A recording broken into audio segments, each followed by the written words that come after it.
Watching my uncle on TV. And was he your favorite? Oh yeah, of course. He was attacked a lot.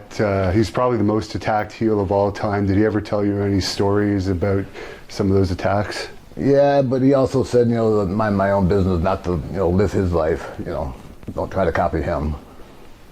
Was there any favorite match of the Sheik's you had growing up watching? Well, one of his favorite opponents was Bobo Brazil. He was one of the favorite ones. Did you ever meet him? Oh yeah, many times. What was he like?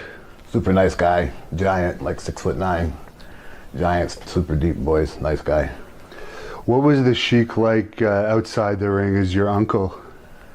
He was mean, and he was the Sheik outside the ring too, but he was also my uncle. He had some compassion, but not all. Like, he was hard to be around. Did you ever see him wrestle in person?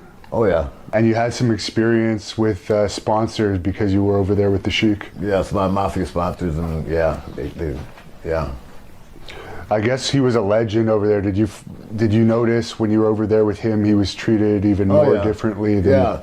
Yeah, even now, if he was alive now, they still treat him differently than they treat anybody now. They treat him like he was a movie star, not like a funny athlete. Did he ever tell you who he liked working the most? Yeah, oh yeah. He liked the guy I was talking about earlier, Bobo Brazil.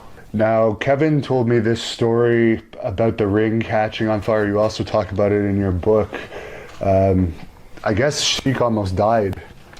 Well, sort of. Yeah, the ring didn't catch on fire. It was a fire match, and the ring was set on fire. And it got too hot, and then so I jumped out first, and the Japanese jumped out, and the Sheik jumped out. But Sheik doesn't jump out. He had to crawl out slower than we did. So he got burned by the flames close to his back. Like, he wasn't engulfed in the flame, but he got too close to the flame. And it was sucking the oxygen out of the air. Yeah, you couldn't hear or breathe, and it scared the shit out of us. And that was they thanked me later for being the first one to jump. That wasn't a choice. That was easy. I hope you got extra pay for that. No.